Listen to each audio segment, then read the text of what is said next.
నమస్తే. ఈరోజు తెలంగాణ రాష్ట్ర వ్యాప్తంగా గ్రూప్ 1 గురించి పెద్ద చర్చ జరుగుతుంది. సో గతంలో గ్రూప్ 1కి సంబంధించి ఏం జరిగింది? ఎలా జరిగింది? దాని రిజల్ట్ ఏంటి?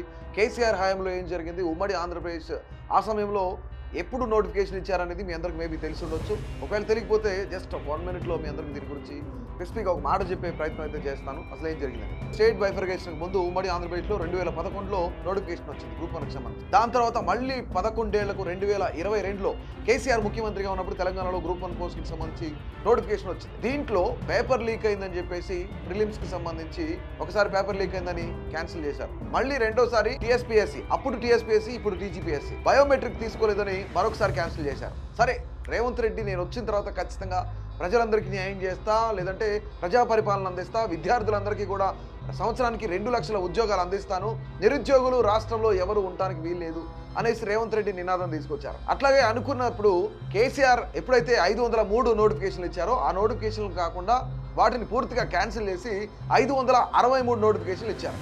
563 పోస్టులకి. ఈ పోస్టులకు సంబంధించి ప్రిలిమ్స్ సక్సెస్ఫుల్గా అయింది అనుకుందాం. దాని తర్వాత మెయిన్స్ లో కొన్ని అవకతవకలు జరిగాయి అని చెప్పేసి విద్యార్థులందరూ ఆందోళన చెందారు. అవకతవకలు ఏంటంటే సింపుల్ గా ఒక మాట చెప్తాను. హాల్ టికెట్ నెంబర్ 6970 ఒకటే మార్క్స్ వచ్చినాయి. అంటే 270 మార్కులు వస్తే 70కి కూడా 270 మార్కులు వచ్చినాయి. హాల్ టికెట్ నెంబర్ 50 అనుకోండి, 51 కూడా సేమ్ మార్క్స్ 270.5, ఇద్దరికి సేమ్ మార్క్స్ వచ్చినాయి. ఇందులో పెద్ద గందరగోళం జరిగింది. విద్యార్థులకు అన్యాయం జరుగుతుంది. ఆస్పిరెంట్స్ ఎవరైతున్నారో వీళ్ళందరూ కూడా ఇబ్బందులు పడుతున్నారు.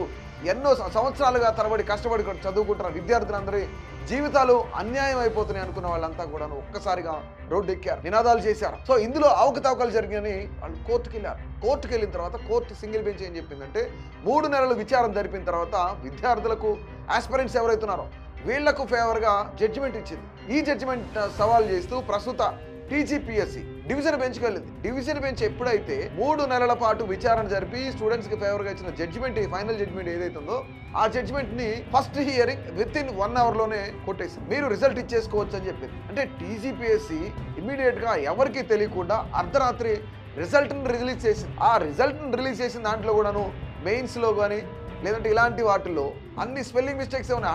హడావుడి కంగారుగా మిడ్ నైట్ ఇచ్చింది. ఫర్ ఎగ్జాంపుల్ నిన్న సాయంత్రం 3 గంటలకి 4 గంటలకి డివిజన్ బెంచ్ కేసును కొట్టేస్తే అర్ధరాత్రి 12-1 గంట ఆ సమయానికి రిజల్ట్ రిలీజ్ చేసింది. దీన్ని సవాల్ చేస్తూ స్టూడెంట్స్ ఇప్పుడు సుప్రీం కోర్టుకి వెళ్ళారు. ఇది ఓవరాల్ సినారియో 2011 నుంచి ఇప్పటి వరకు ఏం జరిగింది అనేది. అంటే ఇక్కడ టీజీపీఎస్సీ ఏం చేస్తుంది, రాష్ట్ర ప్రభుత్వం ఏం చేస్తుంది, ప్రతిపక్ష పార్టీలన్నీ ఏం చేస్తున్నాయి, గుడ్డిగాడిది పళ్ళు తోముతున్నారా? అంటే ఎంతో మంది 21,000 మంది విద్యార్థుల జీవితాలు ఏం కావాలి? తినకో దాదాపుగా 4 ఏళ్ల నుంచి 2022లో నోటిఫికేషన్ రిలీజ్ చేస్తే ఆ నోటిఫికేషన్ పట్టుకుని వేలాడుతూ ఇళ్లలో ఇంటి దగ్గర లేకుండా మారుమూల గ్రామాల నుంచి వచ్చి హాస్టల్స్లోనో లేదంటే స్టడీ హాల్స్లోనో లేదంటే ఉస్మానియా యూనివర్సిటీకి సంబంధించిన హాస్టల్స్లోనో ఫ్రెండ్స్ రూముల్లోనో సగం పస్తుల నుండి చదువుకునే విద్యార్థుల భవిష్యత్తు ఏం గాను, ఆస్పిరెంట్స్ అంతా కూడా ఏం చేయాలి? అంటే ఇక్కడ తెలంగాణ వచ్చింది దేనికోసం? నిధులు, నీళ్లు, నియామకాలు. నీళ్ల కోసమేమో కేసీఆర్ కుటుంబం కేసుల్లో ఇరుక్కుపోయింది. కేసీఆర్ కొట్లాడుతూ ఉన్నారు. నిధులేమో గత ప్రభుత్వం, ఈ ప్రభుత్వం నిధులు ఏ విధంగా దారి మలుతున్నాయి అనేది అందరికీ తెలిసింది. ఇక నియామకాల విషయంలో అయితే ఎవరికి చేసుకున్నంత వాళ్ళు చేసుకుంటున్నారు. గత ప్రభుత్వంలో కేసీఆర్ కుటుంబం చేసుకుంటే ఈ ప్రభుత్వంలో రాజకీయ నాయకులు, వాళ్ళ పిల్లలు, మంత్రులు, ఎమ్మెల్యేలు, కార్పొరేషన్ చైర్మన్లు, ఎమ్మెల్సీలు వీళ్ళందరూ కూడా నియామకాలు తీసుకుంటున్నారు. అంటే తెలంగాణ కోసం పోరాడిన బిడ్డల జీవితాలు ఏం కావాలి? ఎంతో మంది తల్లిదండ్రులు మా పిల్లలు రేపొద్దున డిఎస్పీలు అవుతారనో, మున్సిపల్ కార్పొరేషన్ చైర్మన్లు అవుతారనో, లేదంటే ఇంకోటో గ్రూప్ 1 పోస్టులు వస్తాయని చెప్పేసి అప్పులు చేసి ఉన్నదంతా అమ్మి పిల్లలందరినీ ఇక్కడికి పంపిస్తే వాళ్ళు తినకో నిద్రండో లేకో చదువుకొని పోస్టులు రాయి ఈ ఎగ్జామ్స్ రాస్తే అందులో కూడా దాదాపు కేసీఆర్ హయాంలో 20 సార్లకు పైగా 10th క్లాస్ పేపర్ దగ్గర నుంచి గ్రూప్ 1 పేపర్ల వరకు 20 సార్లు పైగా లీకేజ్లు అయితే ఈ ప్రభుత్వంలోనేమో కనీసం బాధ్యత లేకుండా బాధ్యతారాహిత్యంగా టీజీపీఎస్సీ అదే చేస్తుంది, రాజకీయ నాయకులు అదే చేస్తున్నారు, ప్రతిపక్ష పార్టీలు అదే చేస్తున్నారు. అంటే టీజీపీఎస్సీకి కొంతమంది మంత్రులు, కొంతమంది ఎమ్మెల్యేలు మాట్లాడతారు టీజీపీఎస్సీకి గవర్నమెంట్కి అసలు సంబంధమే లేదని చెప్తారు. టీజీపీఎస్ గవర్నమెంట్లో భాగం కాదా? స్టేట్ గవర్నమెంట్లో భాగం కాదా? తెలంగాణ రాష్ట్ర ప్రభుత్వంలో అదొక భాగం కాదా టీజీపీఎస్సీ అనేది? కానీ మంత్రులు ఆ విధంగా మాట్లాడతారు. టీజీపీఎస్సీ చైర్మన్ ఎవరైతున్నారో ఆయన మాత్రం రేవంత్ రెడ్డితో మాట్లాడి కూర్చొని సమీక్షా సమావేశం జరిపిన తర్వాతనే ఆయన డివిజన్ బెంచ్కి వెళ్ళారు. మీకు సంబంధం లేదని తెలిసినప్పుడు, సంబంధం లేదని చెప్పినప్పుడు సీఎం రేవంత్ రెడ్డితో ఆయన ఎలా చైర్మన్ కూర్చొని మాట్లాడతారు? మీటింగ్ ఎందుకు వెళ్ళారు? ఆ మీటింగ్కి వెళ్ళిన తర్వాతనే డివిజన్ బెంచ్కి ఎందుకు వెళ్లాల్సి వచ్చి? అంటే ఓ పక్క నుంచి కోర్టు ముట్టుకెళ్ళేస్తానే ఉంది, ఓ పక్క నుంచి విద్యార్థులు ధర్నాలు చేస్తానే ఉన్నారు, మరో పక్క నుంచి ఇతర పార్టీల నేతలు ప్రొటెక్షన్ చేస్తానే ఉన్నారు. ఈ రోజు ఆడపిల్లలను చూడకుండా, విద్యార్థులను చూడకుండా లాఠీ చార్జీలు చేస్తా ఉన్నారు రోడ్ల పైన. కేసీఆర్ కేసీఆర్ చేసిన తప్పే మళ్ళీ రేవంత్ రెడ్డి చేస్తున్నారు. 10 ఏళ్ల అరాచక పాలనను అంతమొందించి ప్రజాపాలన తీసుకొస్తాం, ప్రజలకు న్యాయం చేస్తాం, విద్యార్థులకు నిరుద్యోగులకు న్యాయం చేస్తాం. గత 10 ఏళ్లలో ఎప్పుడూ లేని నోటిఫికేషన్లు కానీ, సంవత్సరానికి 2 లక్షల ఉద్యోగాలు కానీ ఇస్తానన్న రేవంత్ రెడ్డి గారు ఈ రోజు ఏం చేస్తున్నారు? ఇలాంటి 30 లక్షల మంది నిరుద్యోగులు ఓటేస్తేనే ఈ రోజు మీరు ఆ గద్దెనెక్కారు. కాంగ్రెస్ పార్టీ 65 సీట్లతో అత్యధిక మెజారిటీతో అధికారంలోకి వచ్చింది. కేసీఆర్ ఏదైతే చేశాడో సేమ్ రేవంత్ రెడ్డి అదే చేస్తున్నాడు. నిరుద్యోగులు పట్టించుకోకపోతే, విద్యార్థులు పట్టించుకోకపోతే ఈరోజు నేపాల్ ఏ విధంగా తయారైంది, అదే విధంగా కాంగ్రెస్ పార్టీ పైన విద్యార్థులు ధర్నాలు చేయబోతున్నారు, ఉద్యమం చేయబోతున్నారు. అంటే వాళ్ళకి ఎవరు అండగా నిలిచినా సరే వాళ్ళ మీద అరెస్టులు. ఈరోజు రీసెంట్గా ఒక నోటీసును రిలీజ్ చేశారు. సోషల్ మీడియాలో ప్రభుత్వం పైన ఎవరు ప్రశ్నించినా, ఎవరు వ్యతిరేకించినా వాళ్ళ మీద కేసులు పెట్టాలి, వాళ్ళ మీద రౌడీ షీటర్లు ఓపెన్ చేయాలి. అంటే విద్యార్థులు రౌడీలాగా కనిపిస్తారా? సోషల్ మీడియా కానీ లేదంటే డిజిటల్ మీడియాలో కొంతమంది జర్నలిస్టులు ప్రశ్నిస్తే వాళ్ళు రౌడీ షీటర్లు అయిపోతారా? అంటే ప్రభుత్వానికి చేత కాకపోతే ఆ చేతగాని తనాన్ని ప్రశ్నించితే వాడు రౌడీ అయిపోతాడు. మరి టీజీపీఎస్సీ ఏం చేస్తుంది? టీజీపీఎస్సీ ప్రక్షాళన చేస్తానని రేవంత్ రెడ్డి గారు చైర్మన్ కదిలిస్తే సరిపోతుందా? ఒక్కసారి యూపీఎస్సీ బ్యాక్ ఎండ్కి వెళ్ళి యూపీఎస్సీ గురించి ఒక్కసారి మాట్లాడుకుంటే, యూపీఎస్సీలో దేశ చరిత్రలో ఇంతవరకు యూపీఎస్సీ మీద కేసు పడ్డట్టు కానీ, లేదంటే ఆ కేసు పెండింగ్లో ఉన్నట్లు కానీ, డిలే అవుతున్నట్టు కానీ ఇంతవరకు చరిత్రలు, యూపీఎస్సీ చరిత్రలో ఒక్కసారి కూడా జరగలేదు. కానీ టీజీపీఎస్సీ మీద ఎందుకు జరుగుతుంది?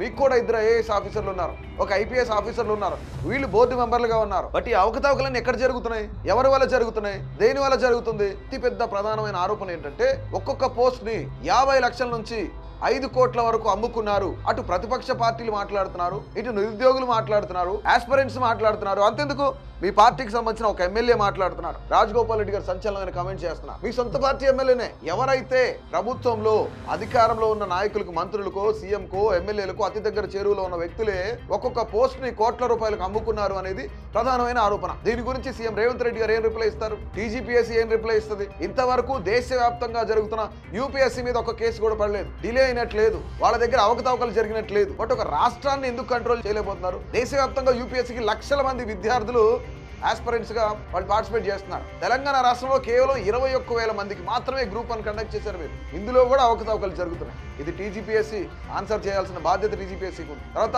తెలంగాణ రాష్ట్ర ప్రభుత్వానికి ఆన్సర్ చేయాల్సిన బాధ్యత ఉంది. ప్రతిపక్ష నాయకులు మీ కాలంలో 20 సార్లు పైగా పేపర్ లీకేజ్ అయింది. 2 సార్లు మీ కాలంలోనే ప్రిలిమ్స్ ఎగ్జామ్స్, ఒకసారి ఏమో రిజల్ట్ అవకతవకలని, మరొకసారి పేపర్ లీకేజ్ అని, మరొకసారి బయోమెట్రిక్ అని మీ దగ్గర కూడా జరిగింది. అదే తప్పులు ఇక్కడ జరుగుతుంటే మీరేం చేస్తున్నారు? మీ రాజకీయ భవితవ్యం కోసమో, మీ రాజకీయ స్వలాభాల కోసమో ఎదుటి వాళ్ళపైన బురద జరిగితే సరిపోతుంది. అంటే ఇక్కడ తెలంగాణ సమాజంలో మారుమూల పల్లెల నుంచి ఎన్నో ఆశలు పెట్టుకుని గ్రూప్ 1 పోస్ట్ కొట్టడానికి వచ్చిన ఆస్పిరెంట్స్ ని పట్టించుకోవట్లేదు. ఈ రోజు ప్రతిపక్ష పార్టీలు ఒక పేపర్ ప్రకటనిస్తేనో, ఒక ప్రెస్ మీట్ పెడితేనో, లేదంటే ఇక్కడికి వెళ్ళిన ఒక పిటిషన్ వేసేస్తేనో సరిపోతుంది. పోరాటాలు పనికిరావు. గుర్తుపెట్టుకోండి ప్రతిపక్ష నాయకులు, అధికార పార్టీ కూడా గుర్తుపెట్టుకోవాలి. తెలంగాణ రాష్ట్రం ఏర్పడిందే పోరాటాల పైన. ఇది గుర్తుపెట్టుకొని రాజకీయం చేస్తే చాలా మంచిది. సో మొత్తానికి అసలు ఫైనల్ గా ఇక్కడ ఏం జరుగుతుంది? విద్యార్థులు ఇప్పుడు మళ్ళీ సుప్రీంకోర్టుకి వెళ్ళారు. సుప్రీంకోర్టు ఏం తీర్పు ఇవ్వబోతుంది? ఇటు విద్యార్థులకు సింగిల్ బెంచ్ ఇచ్చిన తీర్పునే మళ్ళీ సుప్రీంకోర్టు ఇవ్వబోతుందా? మరొకసారి రాష్ట్ర ప్రభుత్వానికి, టీజీపీఎస్సీకి సుప్రీంకోర్టు ముట్టుగా లేబోతుందా? ఏం చెప్తారు? కమెంట్ చేయండి.